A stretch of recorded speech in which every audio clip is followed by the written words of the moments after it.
You are listening to From Embers, a weekly show on CFRC 101.9 FM about anarchist and anti-authoritarian ideas and practice.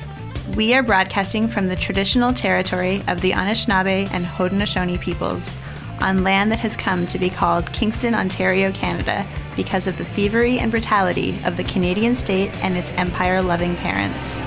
From Embers is about fires, some real and some metaphorical. Fires started generations ago and tended to over the years.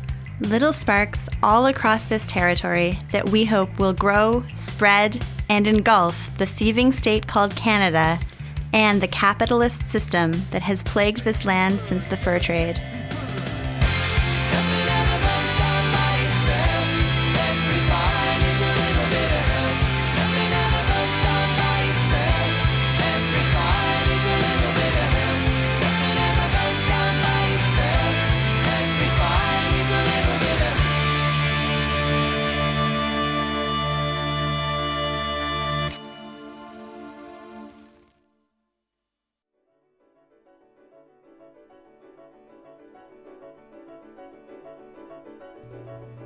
Welcome to this week's episode of From Embers. Today we bring you two different perspectives on the ongoing Canadian Union of Postal Workers, or CUPW, labor conflict, and specifically the solidarity pickets organized by community members across Canada. These solidarity pickets have blocked mail coming and going from Canada Post facilities in solidarity with postal workers after the federal government passed back-to-work legislation criminalizing their strike action. The solidarity pickets have continued. The most recent one that I know of happened in Saskatoon on December 17th. However, CUPW has stated that mail delivery is pretty much happening on schedule now. But this all still seems pretty fresh and relevant here in Ontario specifically, where Ontario power generation workers have been threatened with back-to-work legislation before they even began their proposed shutdown of nuclear and hydroelectric power stations. The Power Workers Union stated that OPG's continued refusal to grant the rights of full-time workers to over 300 term workers at the Darlington and Pickering nuclear power plants was the outstanding issue there. Also, for a bit of background on the postal strike, CUPW is a pretty militant union, and they've gone on strike and been legislated back to work many times since they were formed in the mid-60s. During the winter of 2011, postal workers in Edmonton were organizing with IWW members and taking actions to resist forced overtime, injuries due to unsafe working conditions, pay cuts, job cuts related to automation, and many other grievances. While the union did eventually vote to launch rotating strikes in the spring of 2011, there were also several wildcat strikes where workers defied both Canada Post and their union leadership and walked off the job in Winnipeg. I believe that happened in 2010. And in several different places in Alberta as well, in 2011. To put an end to the rotating strikes, Canada Post eventually locked out CUPW members, and the Harper government legislated them back to work shortly after that. Finally, for some global context, I wanted to also mention Hungary, where workers are facing extreme forced overtime legislation that was recently passed. Finally, for some global context, I wanted to also mention Hungary, where workers are facing extreme forced overtime legislation that was recently passed, raising overtime limits from 250 hours a year to 400 hours a year. I don't want to say that unionized public sector workers in Canada are facing the same working conditions or the same intensity of repression as workers in Hungary right now. I just wanted to point out that even if the Canadian or Ontario governments aren't being as heavy-handed or as autocratic as the Hungarian state, like they're more likely to coerce people into obedience with super democratic democracy, that what they're doing is essentially the same thing, using the threat of police and prisons to force workers to keep turning the gears of capitalism. In today's episode, you'll hear stories from a couple of people in Ontario who have been involved in grassroots anti-capitalist organizing in solidarity with postal workers. First up, we have an interview with a member of the Hamilton branch of the IWW, brought to you by a special guest correspondent for From Embers. And after that, I talked to an IWW organizer in Kingston about the solidarity picket that happened here, as well as some critical reflections on this particular struggle. Let's get to it.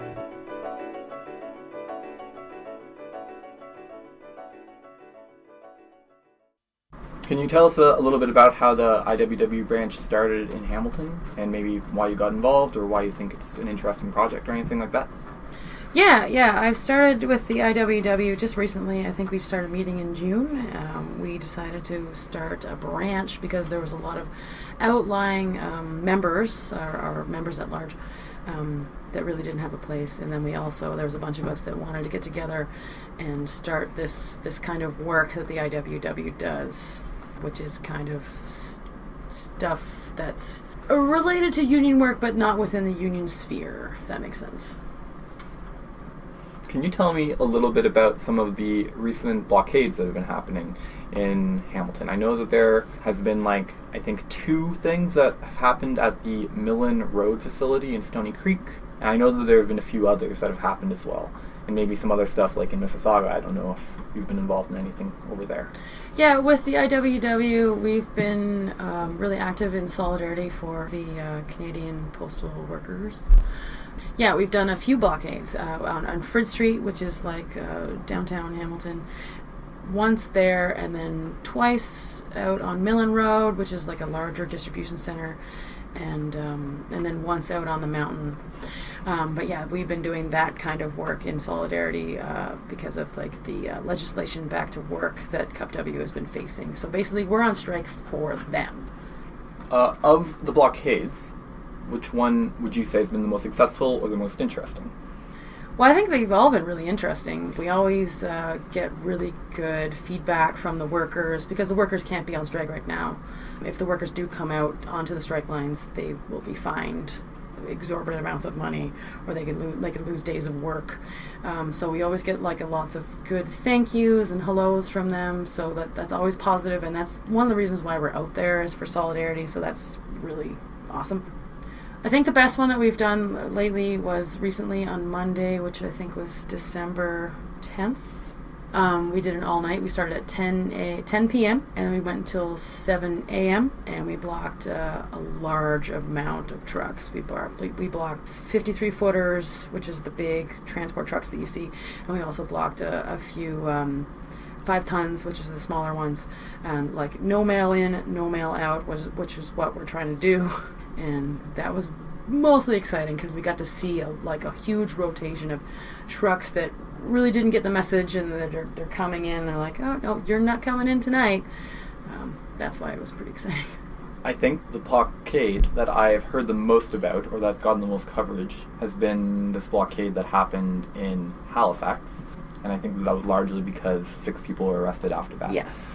I believe it was one of the blockades that was happening here happened the same night that that happened. Have you noticed any sort of because it seems in what's happened in Hamilton has been actually really good with the largest amount of frequency of blockades that have occurred. Yes. I'm just curious how do you think that that's been able to happen here? What sort of relationships have you been able to make that happen? Here, we're actually the injunction. We had an injunction here in Ontario. Which was, I don't remember when it was served, but it expired on the 11th, and now we have a new one that came out after the 11th. But they didn't have an injunction in Nova Scotia or around Halifax, so I don't really know why that they were pushing really hard on arresting, other than the fact that I think maybe Halifax, HPS they've always had a very bad reputation for reacting to this kind of stuff. I think the folks in Halifax were there for a couple hours. They were chanting. They were doing the picket thing.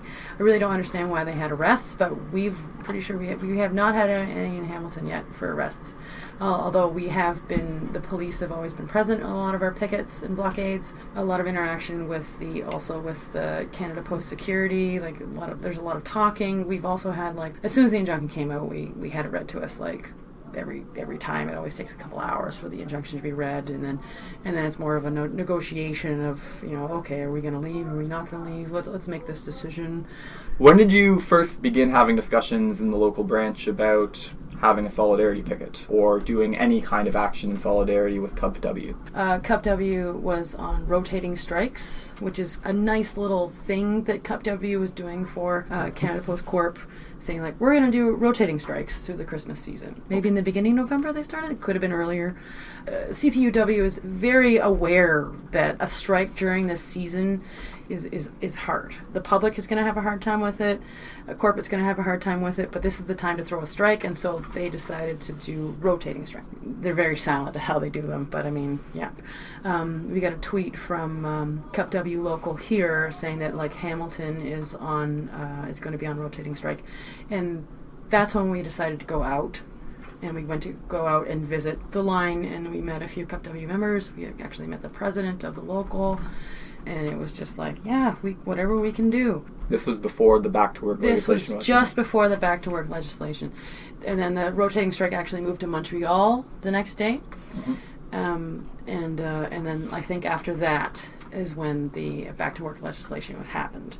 That was coming down. Like people knew that was happening, and so Cup W was throwing down like kind of like a wild picket, not a wildcat, but a wild picket, where it was like, we've got to work tonight before this legislation was going to happen, because they were going to be legislated back that day. Was that in Mississauga? That was in Mississauga. And so a few members from Toronto IWW, a few members from Hamilton IW went to go join and meet folks. And that was a pretty good night. Got to meet some solid folks that are like just trying to hold down these lines. And then the next day it was legislated. They were legislated back to work. And that's when we went to Millen Road in Stoney Creek. What kind of like logistics were necessary in order to make this Millen Road picket happen? You had burning barrels. Mm-hmm. You had a loud sound system. I think that you went for probably at least 4 or 5 hours. I'm very curious, like how did you make that all happen? And I don't know, how did you feel about that night? When the legislation came down, us at the IWW decided like, okay, we need to have a larger conversation with like the other labor interested groups in Hamilton, and we threw a community meeting. Basically, we invited the Labor Council, radical unions from like the campus.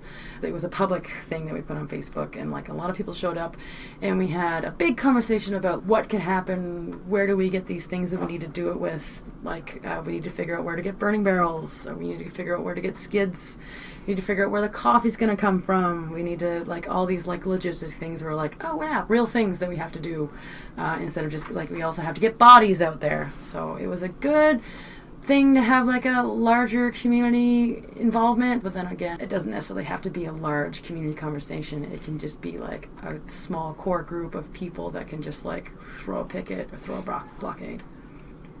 How would you say posties reacted on that first night? The first night, like every night, and every night that I've been on a picket or a blockade, the posties are always supportive. Honking the horns, rolling down the windows, saying, thank you, thank you. We've had a lot of like tearful pizza givings. like I'm like injured from being a postal worker, and all I can do for you right now is give you a pizza, which is greatly appreciated. And then also like deliveries of coffee, and like these are all coming from Cup W members. I mean, I'm even surprised that they do want to deliver us coffee, because like if they show any kind of support for it, they could be fined. I've never been in a place where there's so much love. Like when the shift change happens, like we try to orientate ourselves around shift change so like folks can see us, because it's the whole point of us doing these kind of blockades is to show solidarity, and also to block mail. Yeah. But it's also to show solidarity. Like we are here for you because you can't picket. So after the Millen Road, you had another picket some days later. So Millen Road is the distribution center for like this larger part of Southern Ontario, like Oakville, Hamilton, and Niagara like areas. Mm-hmm. And then also Frid Street is more of a letter carrier area. So that's just for Hamilton. It was the same kind of reaction. They want to hang around and be around with us because we were able to control the fence at that point, at that action. And they would come out to the fence and talk to us, and then you could see management coming out of the doors and being like, hey, stop talking to them, and they would just be crawled back in. When you say control the fence, like what do you mean exactly?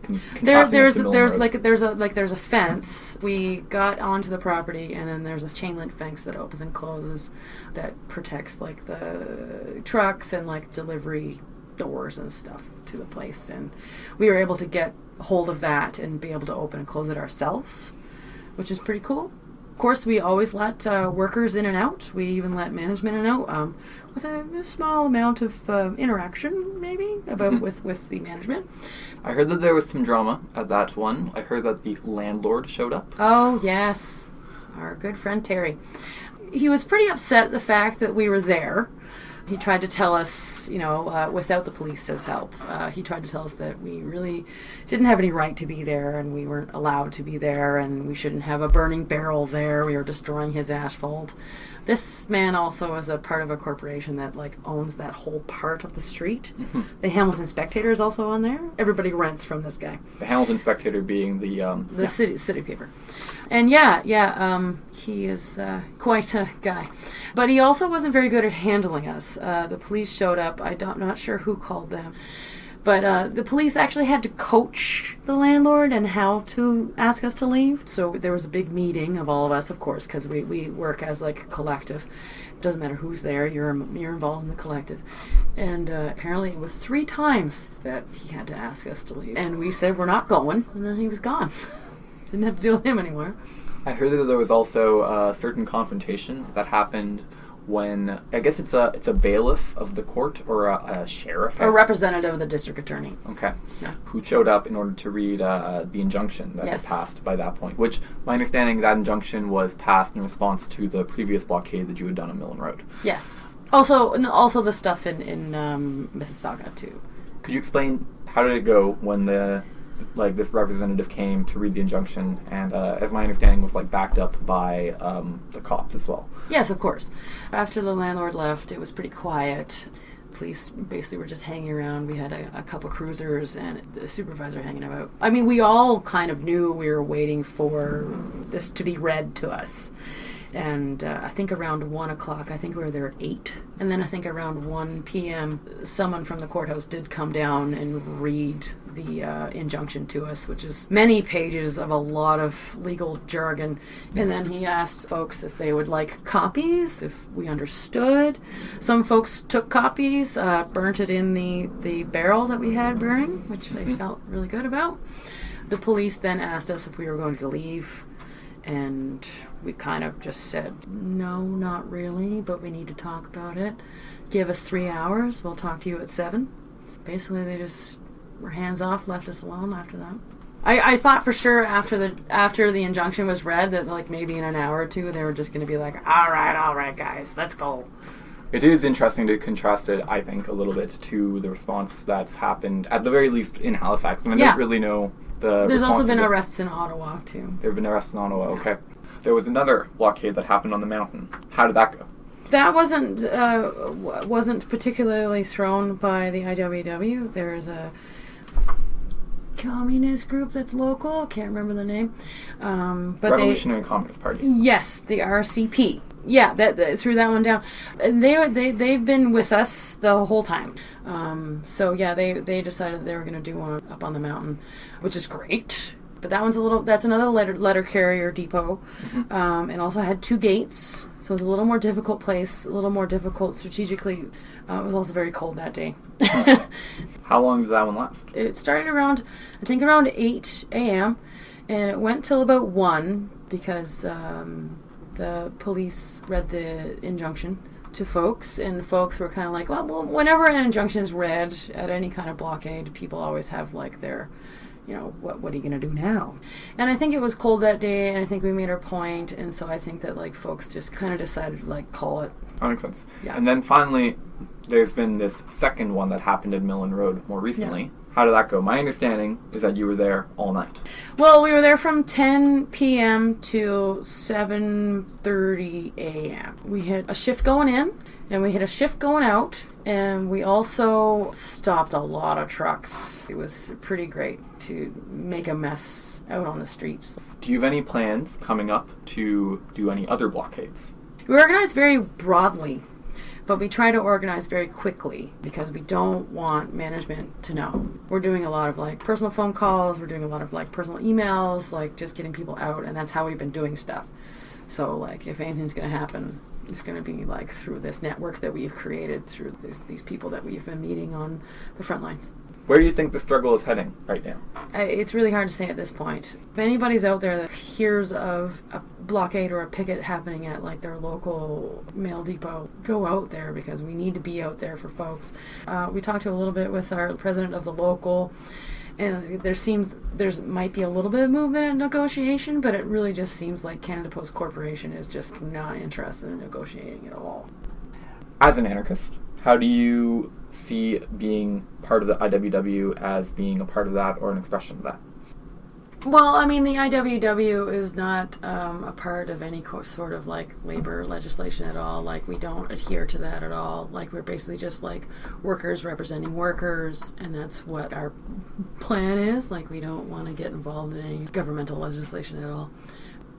My part of that is like, well, that's me. Like, I'm an anarchist. It's hard to explain how I sit with anarchy and then like also like with working class or like with working ideals, like with the fact that work exists. Mm-hmm. I'm also against work, mm-hmm. but I'm also like, here we are working. Mm-hmm. And so while we work, we need to like have these rights and like these things that exist that we like have to fight for because they're taken away.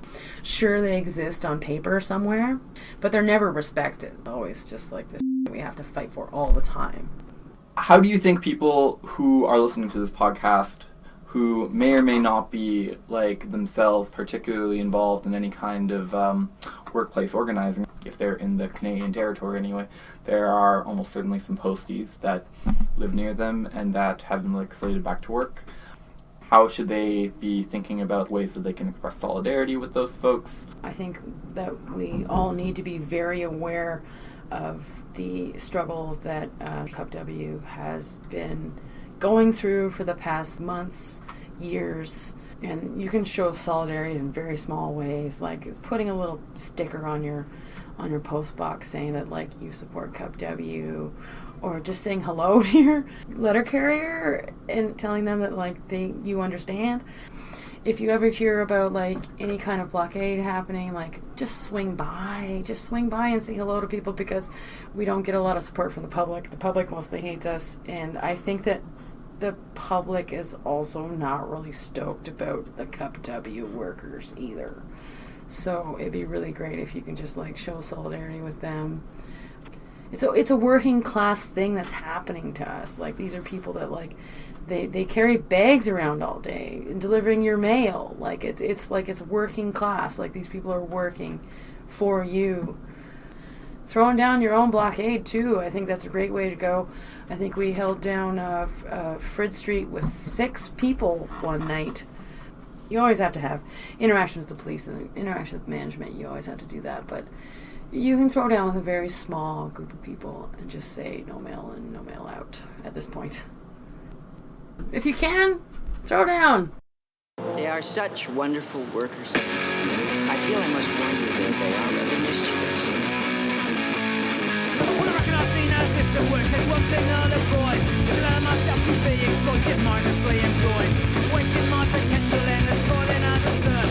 Ain't my dear useful life. I'll not be told how much I'm worth, but I think it's very productive. Living on a production line, to another cog in a money machine. I will not be confined. Bigger riches, well, they're wealthy. There's many a soul we trapped, searching for fulfillment, fighting over scraps. With a race for jobs and payback, it's our lives that will provide. Make sure it's kept impossible if choice is denied. Or I tell myself the plot of feel my loss of more ethics to do. Don't be busting what we hate. Never they try to make this like the system any desk. We're a rascal back to fresh. For the things I would have done, what makes a system run?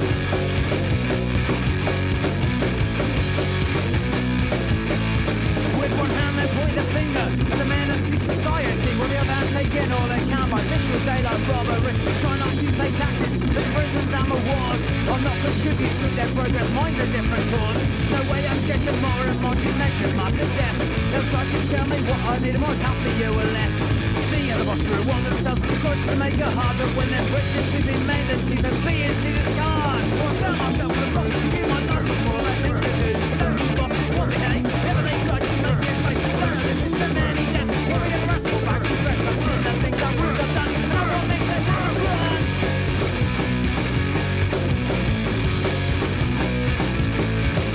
I'll spend my time doing things I know to be useful and worthwhile. When work is on my own terms, I'll go to it with a smile. Support yourself and take it back, all the things they stole. Our lives can be our own when we refuse to earn the numbs to sell. There's so much more we can do with labour is a force, making our own choices, our lives can take their course. Won't tell myself the truth, to feel my personal actions to do. None of bosses won't behave, when they try to make it like none of this is the any guess. We're your rest more friends and friends, I see that things I've done, no one makes sense just to run.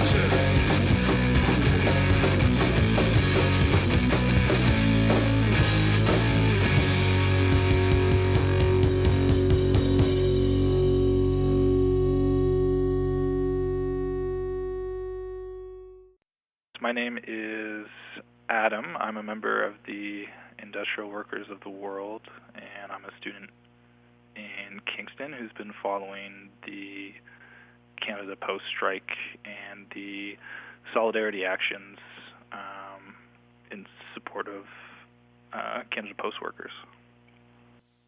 Can you talk a bit about the community picket that happened in Kingston a little while ago? The idea was to show up at a Canada Post plant where they sort the mail and set up a picket line that kept the mail from going in or out of the plant. And the purpose of this was to put economic leverage on Canada Post with the idea of forcing them to negotiate with the union. I think it went very well. We had only planned to stay for 2 hours. We ended up staying for 2.5 hours before the police showed up and pushed the picketers off the line. How is the picket organized? So the picket was organized very informally, just through existing personal contacts, I guess, in Kingston. And I think it's important if people want to do these community actions in support of Canada Post workers that they don't just throw up a public Facebook page, because it is easy if management of Canada Post has wind of the actions that are taking place. They can reroute the mail, make accommodations in advance so that the impact that you're having by blocking the mail would be significantly reduced. What was the range of responses that you got from Canada Post workers? The response was extremely positive. There was one worker who came out. They had ordered Tim's coffee and hot chocolate and distributed it along the line. There were several workers who took their smoke breaks out by the line and were showing their support for us. There was also a group of courier workers who are subcontract workers not directly employed in-house with Canada Post, who were upset that we were blocking them and the mail they were carrying from leaving the plant. They said that they would not be getting paid because of that, and that would have been illegal and morally wrong, and we offered to help them sort that out with their boss. But again, these were workers who I think are not unionized and were pretty anti-union. You said the police eventually showed up and made people leave. How long did the police response take, and what did it look like when they showed up? So the police were called immediately by Canada Post, and there was a single officer in a car who showed up, approached the line that I was not on. There was two entrances to the plant, and we were blocking both entrances. But the cops basically said, you can't be blocking the road, and I believe the response was, well, thank you. And the cop left, and then it would have taken like an hour and a half for the cops to show up again, I believe. And I think pretty immediately folks were pushed off the line. But afterwards, the police were chatting with management for a while, and it was a good picture of I think the role police play in society, that they were called to back up sort of the corporate interests. So shortly after that happened, you wrote an article published on North Shore Counter Info about the Kingston Solidarity Picket and also about the broader labor movement context, which I thought was interesting. So I wanted to ask you some questions about things you brought up in the piece. But first, I guess I was also curious about what made you decide to get involved with the IWW? My involvement with the IWW and my piece that I wrote share some similarities that I guess I have a bit of a frustration with the mainstream labor movement, and I think that a workers' movement, when it's done right, is a way that can fundamentally change society for the better, and that's why I like to be involved in union organizing, and I like the approach that the IWW has to union organizing, and they often contrast it as solidarity union approach as opposed to a bureaucratic model. And I think the tensions between solidarity unionism and the business as usual unionism comes out to play in what's happening in the Canada Post strike.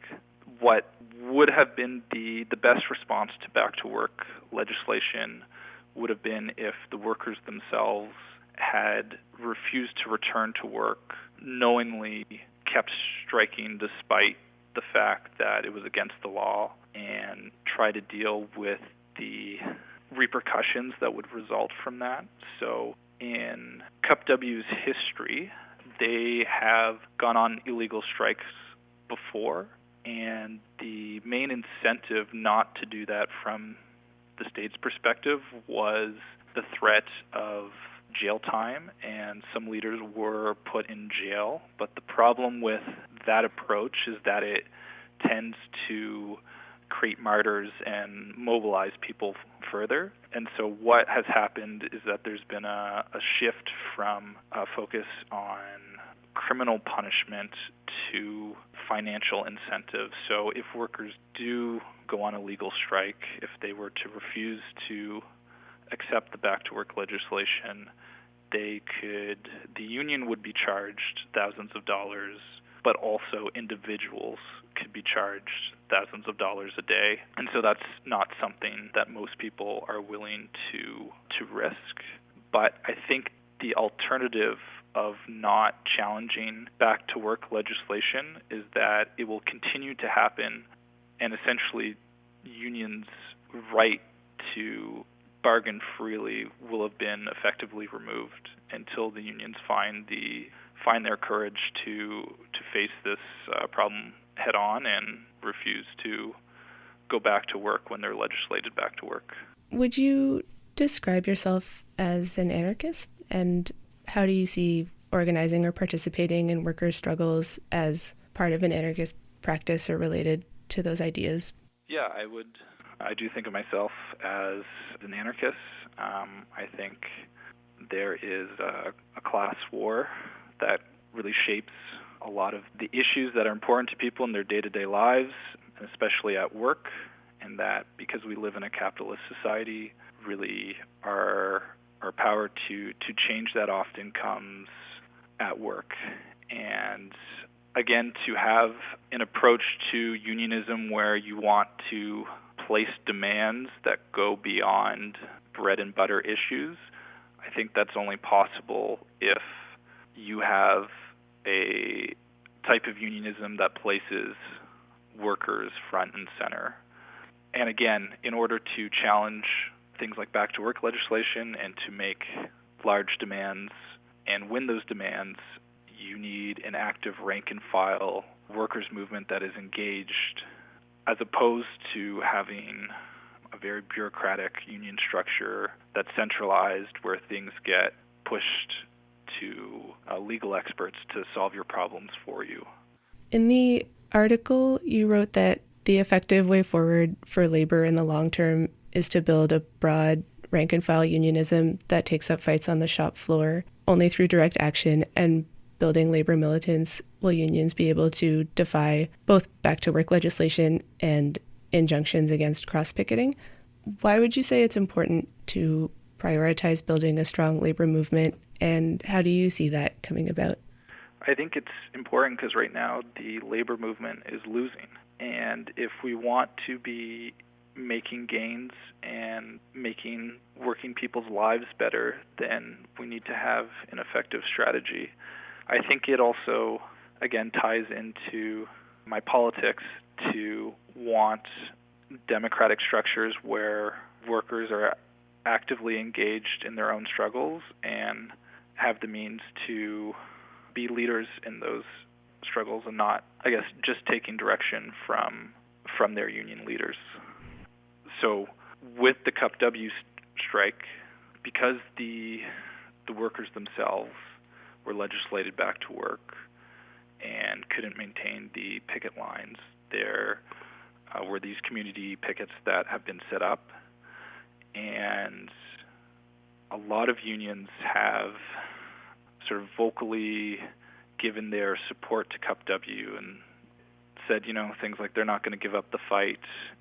And the Cup W president, Mike Palasek, has recently been quoted as saying there are 50,000 union members that have been prohibited from picketing at post offices in this country and 3 million who haven't.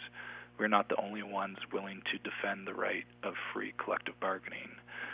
But my question is, where are those workers? And I think there's really two things. One is that because we don't have this active rank-and-file unionism, you can't actually pull that many workers out in support for other workers' struggles, even if it directly affects your own union. So unions like public sector unions like CUPE often have their members legislated back to work. Here in Kingston, in Ontario, the college teachers were on strike last year, and they got legislated back to work, and they're currently launching a court challenge to that. So you can't pull out union members, but also I think, having said that, if CUPE really wanted to support the struggle in more than just words, they could pull out. We couldn't get the millions of workers who are unionized, but we could get thousands. I think it's disheartening that despite the centralized union structure, there still isn't really, I don't think that they're doing all that they can to advance the struggle outside of the courts. And so groups like CUPE Locals and the IWW, or just left groups in general, have been stepping up to the plate to try and fill in that gap. But that raises further issues when you have like non-union members going to jail, like in Halifax I think it was December 1st, there was 6 people arrested for, again, a community picket. And if the unions themselves are not at the forefront of this fight against back-to-work legislation, I guess it's a question of whether or not the left, or like anarchists and union militants, should be risking arrest for that struggle or not, I think is a valid question to ask. Why is it important to resist back-to-work legislation, and are the community pickets as a tactic primarily about pressuring the government for the right to strike legally? So I think it's important because this is an attack on the right to collectively bargain, and I think any limitations on the rights of workers should be challenged.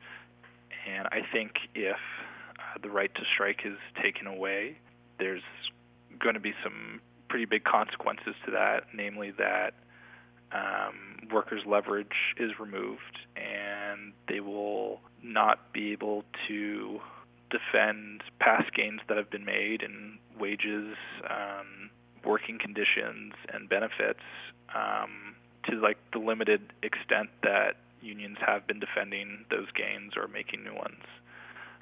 Now, having said that, just because it is an activity that is made illegal doesn't mean that it is something that workers can't do. I guess there's that famous union quote that the union movement was born in illegality, and I think that shouldn't necessarily be a consideration to not do something. It just makes it harder if the right to strike is taken away. Yeah, I think that makes sense. It seems to me that our power exists way more in places that are not Parliament or the courts, and I appreciated that from the outset not taking a legalistic approach seemed to be an important part of people's strategy. And like currently, it's not just back to work legislation, but there is a lot of labor law that actually limits the right to strike effectively. So in Canada, if you sign an agreement through the Labor Relations Act, you have to include a no strike clause, which says that for the length of the contract, you will not engage in strike activity, which includes slowdowns or any concerted activity that is meant to put leverage on the employer through like withholding your labor power. So it's not just strikes as we know them today where all the workers decide to indefinitely not work until their demands are met. And again, through labor law, the window where you can actually go on strike is very limited. You know, there's a whole procedure in place for steps that you have to go through before you can actually be in a legal position to strike. So your contract is up. There's often mandatory mediation steps and mandatory 72-hour notice to the employer. You have to be in a position to strike before you, like a legal position to strike before you can go on strike.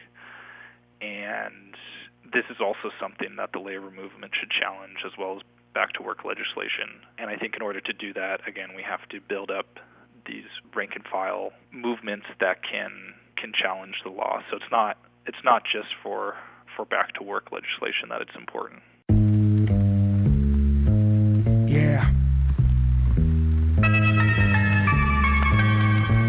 You've got to get mad. I've been on the lift of fist, spit the resistance since 96, since time and a bit grip the mic, spit the rhyme that split the mind into bit size and design lines to politicize my gift into paradigm shifting, gone distances, long distances, armed with mic like bombs and bricks, and I rap this for the blacklisted, the black banner lift the anarchists. My jams have been banned from Christmas, man. Too damn anti-capitalist. The smash system, crash the market, smack the shit out of the fascist talk with bars that crack the whack facade. With the mob at the wall, getting larger, larger, large. I want you to get mad. You've got to get mad.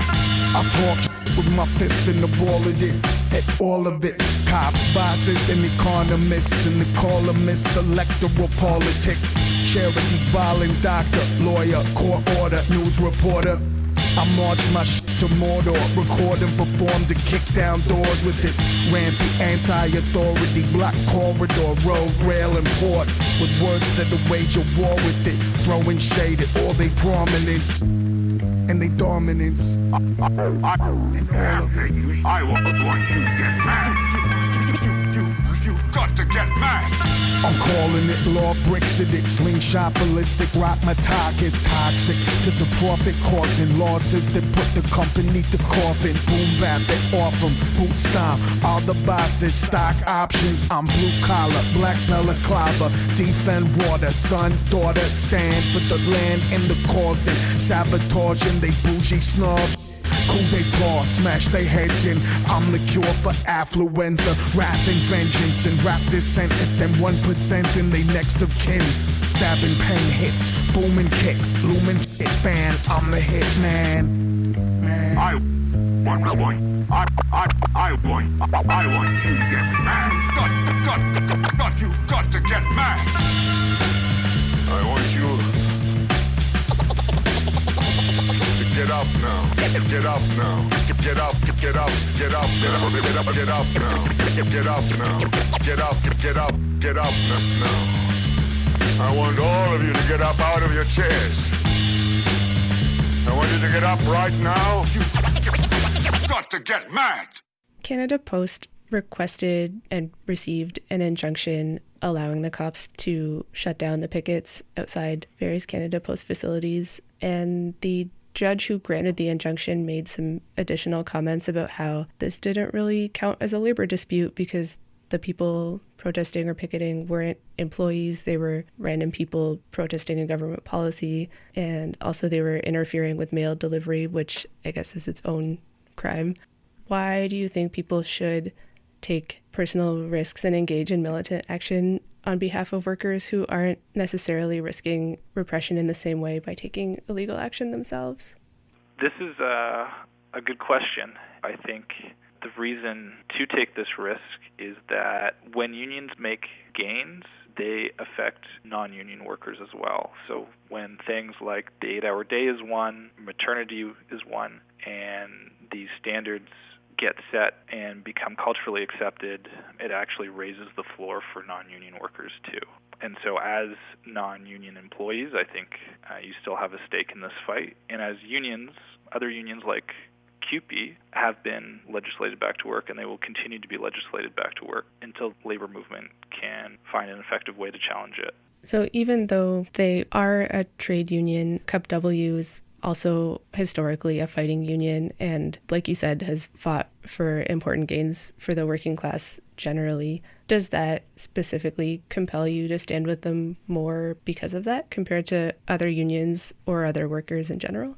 I don't think it compels me more, but what would be more compelling is if they were actively engaged in the struggle themselves.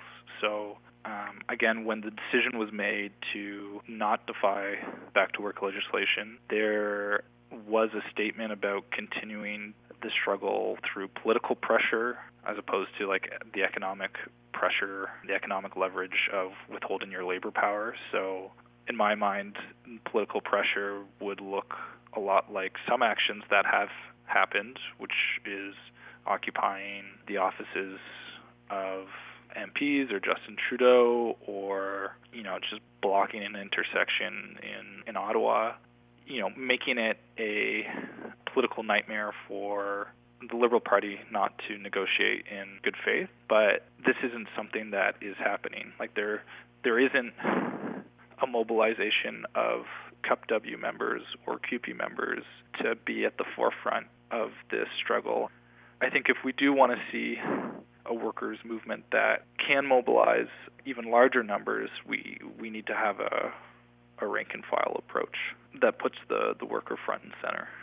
I appreciated that both the CUPW strike and the community pickets that followed were also creating economic disruption in the sense of interfering with online shopping and Amazon deliveries, etc. I think a lot of people think of themselves as consumers more than they think of themselves as producers or workers, and I do think that's just a really weak and terrible basis for trying to come together and resist capitalism. But do you see part of your project as trying to get people to identify more with their roles in production or in work? And do you think there's pitfalls to that, or do you think people might have good reasons for not wanting to do that? Yeah, I think for me, like in a capitalist society, the power to challenge that and to try and build an economic alternative, really the power is centered in the workplace. So I think workers have a lot of leverage, and that's why there's this whole labor relations system that tries to put limits on how effective that can be. And I think if we want to change society for the better, I think, and particularly if we want to build an alternative to capitalism, just knowing that it requires economic leverage, and that is best done by workers in the workplace, I think. Do you have a sense of what that better world might be that you're trying to get to, or what parts of that might look like? Yeah, so like a large component of an economic alternative would involve workers in control of their own work. And we think of ourselves as living in or maybe we don't, but I think the majority of people conceptualize themselves as living in a democracy, but for most people, you still, for 8 hours a day or more, you're going into an environment where you have very little rights and very little say in how your life looks.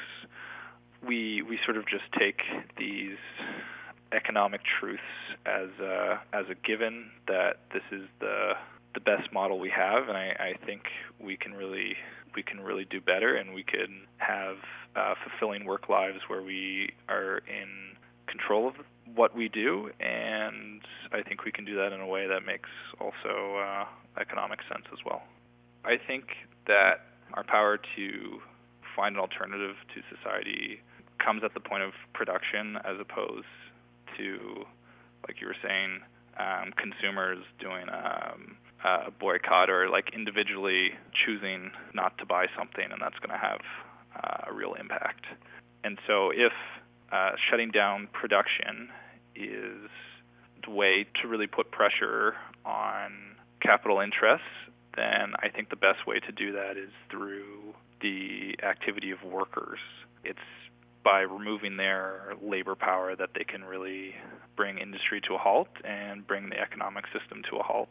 But I think it's also important to note that, yes, like the media is entirely focused on the impact on consumers, and a lot of people will identify with this struggle as consumers and not as workers who ought to stand in solidarity. But historically, when big changes happen, it's not necessarily that a majority of people really identify with the means of the struggle. So, for example, like with the boycotts and occupations done by Martin Luther King in the civil rights movement were majorly unpopular at the time, and yet they still had a very large impact. And so, yeah, I think like even though it can be unpopular in the moment for Canada Post workers to be impacting the delivery of mail, that it's still a worthwhile activity.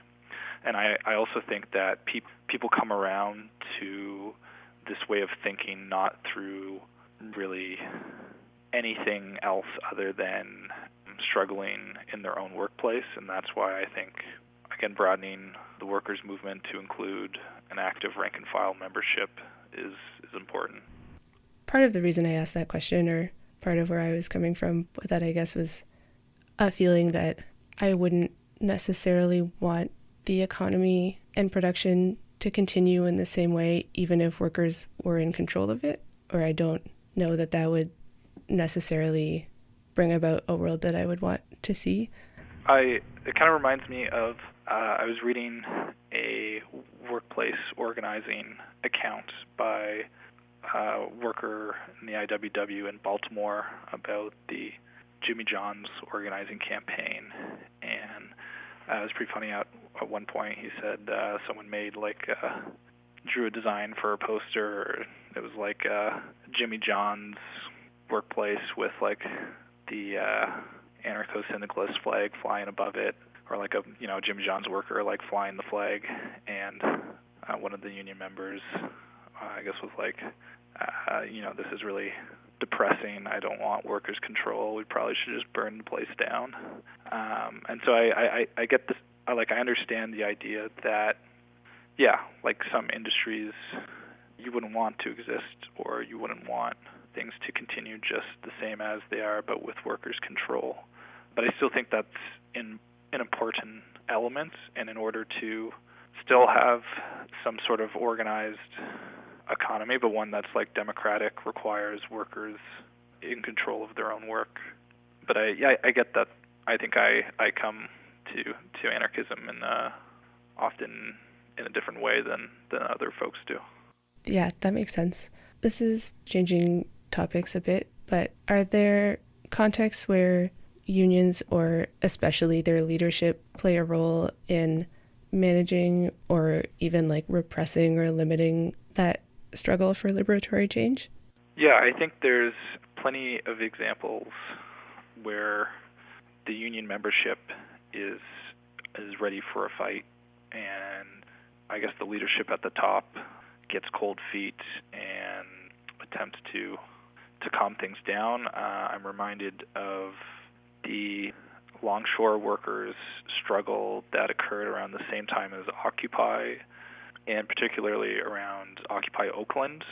There was one local that was on strike and another local that was supporting it, and the union leadership, instead of sort of endorsing that struggle, I I think it was the first time in longshore history, but they forbid any solidarity actions. That meant all other ports remained open, which normally it'd be the policy of those unions to recognize that a strike is going on and not accept ships that would be supposed to be unloaded at the striking ports.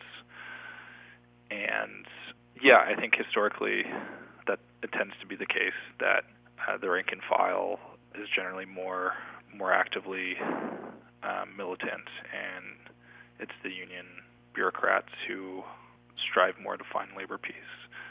Was there anything that I haven't asked you about that you wanted to mention or talk about? I mean, I didn't bring it up, but I think that anecdote about the union bureaucrat showing up to give a rousing speech of the support of thousands of union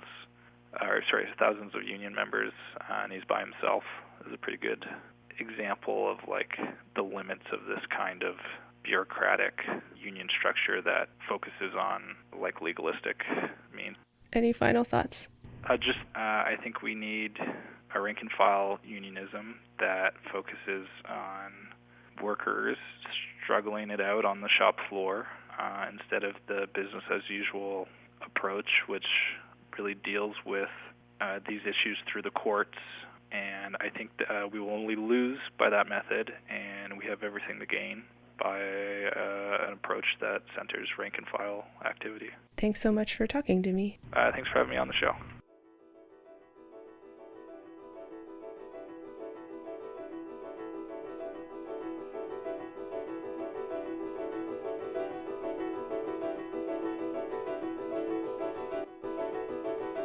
And I'll sign off with an upcoming event. For those of you in Hamilton, there's a show happening in a couple of weeks on Sunday, January 13th that you might be interested in. The Montreal band Union Thugs is playing at the Tower, which is at 778 Barton Street East. They're a folk punk band, or they describe their music as revolutionary oi and folk, and also as the illegitimate child of Woody Guthrie and Éric Lapointe, which sounds pretty great. Good songs for a solidarity picket line. You can check out their Facebook page, Union Thugs Montreal, for more Ontario tour dates coming up in Ottawa, Sudbury, and Toronto. So check that out if you're interested. Thanks for listening. See you next week. How can we imagine a world beyond prisons and police, borders and surveillance? Rust Belt Abolition Radio is an abolitionist media and movement building project based in Detroit, Michigan. Each monthly episode amplifies the voices of those impacted by mass incarceration and explores ongoing work in the movement to abolish the carceral state and racial capitalism. Tune in to Rust Belt Abolition Radio here on the Channel Zero Network and visit www.rustbeltradio.org to learn more. Yeah. This is M1, M.A. Uno, M.A. de la gente comprende y entiende, you feel me? I'm one half of Dead Prez, to tell it like it is, everything is political rap duo. Here holding my middle finger up to imperialism worldwide. And you in tune right now to the Rebel Beat.